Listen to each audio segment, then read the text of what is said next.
I'm Scott Allen Miller. It's the 26th of October, 2022, and this is my vlog of daily life in León, Nicaragua. I'm here in the rain. It's Wednesday, and I'm actually recording this as far in the future as I possibly can without completely missing the ability to upload this for you. So I'm trying my best to get this up for you. It is a struggle. This week has been tough and busy, and today's thing, like, it's Wednesday. I just worked today. I have no particular news. We have a lot of stuff coming up this weekend because it's Halloween weekend, so there'll be some interesting stuff there. Today, I'm really just hanging out here in León, and I'm going to be answering a question that someone wrote in and asking, what does it really take to deal with having dogs here in the city? And I say this as there's a dog dodging traffic right in front of me who's obviously been hit previously and limping along. So just driving home, how tough it actually is. I'm going to move. There's a bus coming in. I don't have my lavalier today. So today I decided I'm going to do I'm taking a little bit of video of just me around the house. I'm trying out some things, and this is actually filmed on Wednesday of just me making grilled cheese sandwiches here in the house in La Barrio. And then once I've had a chance to eat, I'm going to take you guys along with me as I take the dogs out for a walk and talk about all the difficulties that come with having a dog here in León, and this would be true in any city here in Nicaragua. And that is one of the reasons why we are so busy this week looking at houses, because we need to move very clearly out of the center of the city, because it is just an area that is very, very hard for us to deal with all of the stuff of the dogs. That's actually our number one thing, is the traffic and the noise from all the fireworks, because we have the church right here and they just never stop setting off fireworks, even though it's illegal. They just do it. It's continuous, and their bells, it's so much, and that's a big factor for a lot of animals. It's very scary for them. It causes them to panic and drive and run into the street, all kinds of stuff. This is just a very difficult area for having animals. And so most cities are going to be like this, and this is true of any city, right? So if you need to walk animals, it's just going to be, a certain struggle. So I'm going to show that so you can see me walking them, which I do, 6 to 8 times a day. And that is our question for the day. So let's get right on. You've seen my meal now. This is me cooking and heading to the office with my food. Let's go explore a little bit more of the city with the dogs.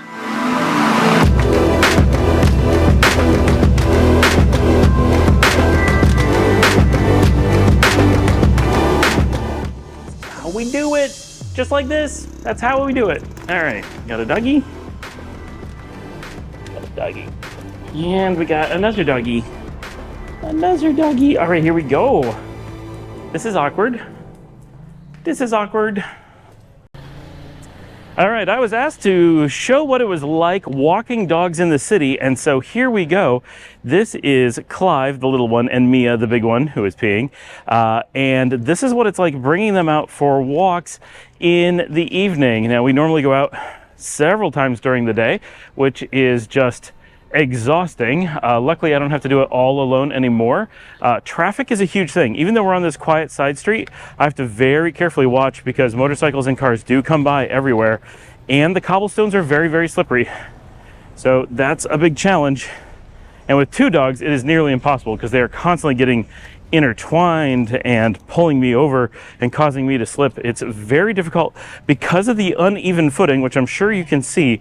Lots of cobblestones. This is the old León streets, and everybody wants to talk to the dogs, and the dogs want to get involved everywhere, and it makes it very, very difficult, especially as they yank you one direction or another. Hola!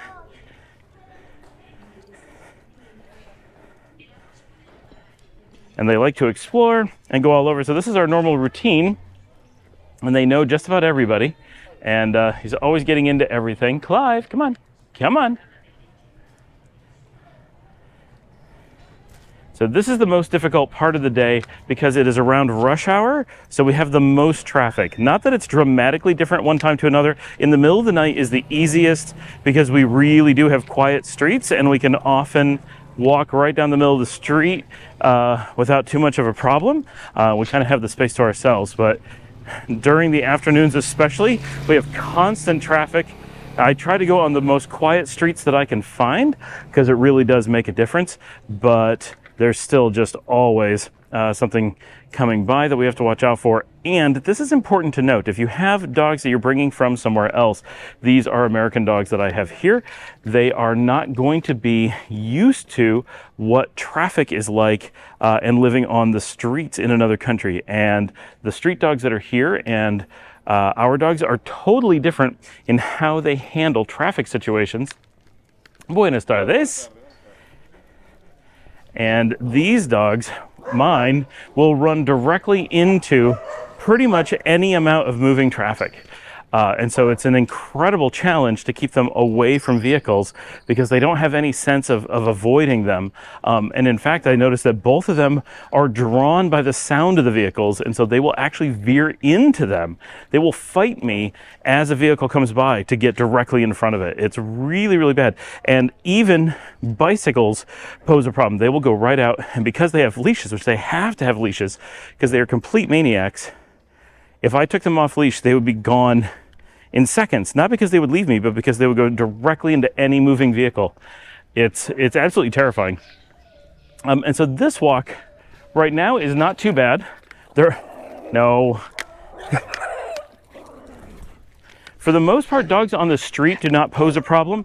Dogs behind barriers, they will always bark at. That same dog and that one that's barking, if they weren't behind a barrier, they would come out and sniff and play and they'd be fine. But because there's a door in between, they tend to bark at each other quite a bit. Come on, Mia. This is incredibly awkward, trying to narrate and wear a GoPro on my head. And everyone thinks I'm crazy because I have a GoPro on my head. Hola, buenas tardes. This is not something I normally do. I do walk around with GoPros a bit, but not on my head. So I definitely look crazy as I do this. And there's not normally this many people. I wanted to come out in daylight, and I didn't want it to be too dark, so I came out a little bit on the early side compared to when I normally come out. So there's a lot more people sitting out on the street than there normally is when I'm walking the dogs.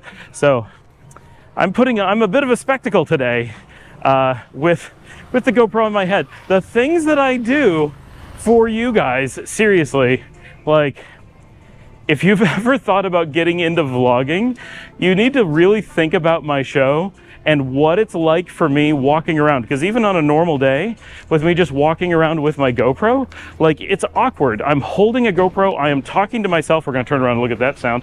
Just a truck.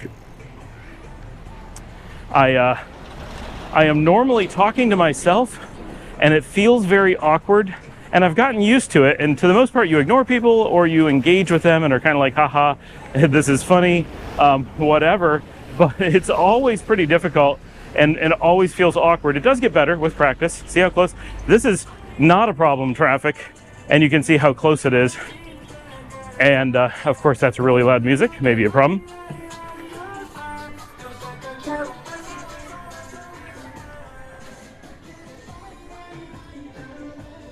But, all right, we're gonna have to edit out that music there because that was insanely loud on the street. It still is pretty loud. Hopefully it's not a problem.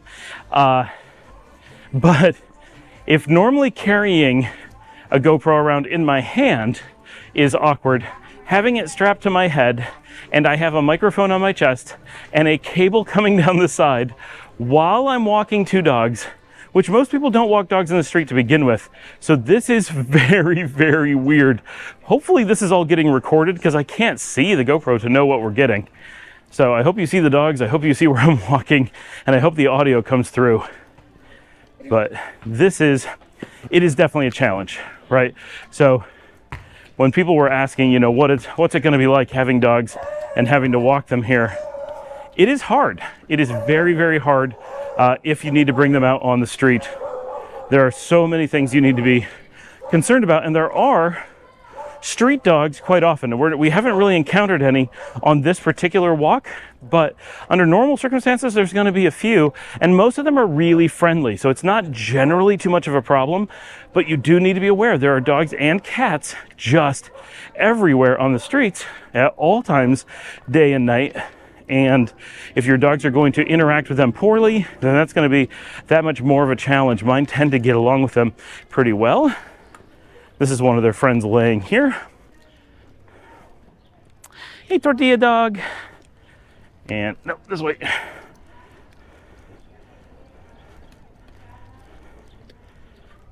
So most of the dogs are very chill. It's rare you're gonna have fights, but I have certainly been in many, many fights with dogs on the street.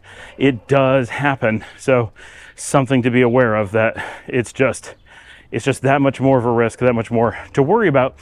So for my audience who's wondering, yes, you can walk dogs in the city if you only have one, and more loud music. And if you only have one, it is much easier. If you have enough space that they don't have to go out all the time, it's that much easier. I don't know why that dog is crossing the street right now. Come on, dog. But you have many factors that will cause it to depend. For us, it is a major problem. It is exhausting. It is a never-ending issue that interrupts work and everything else that we do. And so finding a house where we don't have to do this, where we have enough room for them to run, is absolutely critical. Come on, dogs. And that may be a factor for you as well when you're thinking about moving to Nicaragua. What are you going to do with your dogs? Where are you going to put them? And maybe consider a home that makes it so that you don't have to spend your time out on the street. Start of this. So as you can tell, dogs in the city, doable, but a big challenge. You really have to be committed to doing a lot of extra work if you're going to have, especially American dogs, and keep them safe and be able to live in the middle of the city. Getting out of the city, though, there's so much village and country life and even suburban life in Nicaragua that there's a lot of other options. It's just there's a lot of people who want to live in the city centers because there is obviously a lot more to do when you do that. But if you're living out on like the beach or in the beach zones, generally it's gonna be a lot easier. When we lived on the beach, I still walked the dogs on the main road, but I could take them on back roads, and we had sidewalks and just a lot more space. It was a lot easier, but still a lot of work. So you just gotta balance that. But it's really easy to get out on the beach, enough land to have them run around in your yard or whatever. All right, we're gonna head over and do the daily recap today. And the same dog for this entire video has been right in front of me, dodging cars back and forth, and just keeps weaving back and forth in traffic. I cannot figure out what the dogs here are doing. They are absolutely insane. All right, let's go to the recap. All right, we're here on the 7 Artisans 7.5 millimeter fisheye on the Olympus EM1 Mark II for just a little bit of fun. It's actually so wide that it's hard to use in this office. I'm sitting within 2 feet. I'm like 18 to 20 inches from the lens, and it feels like I'm really far away. This is actually an awkward distance to be using for filming, so we're going to be wary of that in the future. It's also, the microphone is really loud because I don't know, it just is. So today on the throwback, it's October 26th. We're going back 3 years to October 26th, 2019. I'm looking all over. I've lost my mouse so I can get my notes. I'm recording in my office. I've actually had an insanely busy week, and I'm doing a bunch of these wrap-ups together because I've got to catch up because we're so far behind. All right, so today, started the day with Mia completely destroying the house. She got into the trash, tore it apart all over the house. This is a problem we've been having a bit with her. She's an extremely anxious and nervous dog. She can't handle being alone, and she just gets out of control. So that's been tough. And that was a lot of cleanup this morning, partially because there were coffee grounds in there. That goes everywhere. Liesel really got into RPG Maker today. She's doing a lot to start learning how to make video games and how to tell stories with them and just getting into that whole thing. And that's something that she's still doing now 3 years later. She doesn't do it a ton, but she's at that age where sometimes she gets into it and sometimes she doesn't, but she still has those tools and likes making games with that. Today is a Halloween party for the adults in Oakwood. So Dominica and Kat went out to that, and I stayed home with the kids, and we ordered Domino's pizza for dinner. That was it. That was my big notes for October 26th. But if you want to go and see the original video in which Mia is there, the link will be in the description below. I will try to have the video at the end of this one as well. I don't know how good I am about that, but I try. And we just had a change made to YouTube, and they are no longer making it that there's a way to go find the old videos. You have to go to the videos and scroll all the way through, which if you have 20 is no problem. The new layout looks really nice and scrolls well, but if you're like me and have close to 1,000 videos, I think it's 1,800 total videos, scrolling to get to the old ones is all but impossible. So I really have to link them for you. But check the description below. I'm putting the link to them, and I am putting how many views there were at the time that I made this video, because I want to see if you guys are viewing them, and give us those likes on this video and on that one. And for real, supporting the channel by watching the other video actually really helps us. It gets the views up, it gets the view time up. I don't know if you guys know, but the algorithm for YouTube really favors letting the videos run, having interactions with them, making comments. The likes make a big difference. When you go to other videos, especially if they're linked at the end of these, but if you just go to other of my videos from this, that helps a lot as well and makes YouTube want to keep promoting more of these videos. So we say those things and you hear it all the time, like, oh, like and subscribe. That stuff really matters. That's what drives the show. So thanks for joining me. Like and subscribe, comments below, leave your questions, let me know what you like, don't like, and I hope you enjoyed today's video, which was a bit different than many, trying to shake things up a little bit. And I will see all of you. Don't forget, you can support directly with Buy Me a Coffee, also in the links below. I will see all of you tomorrow.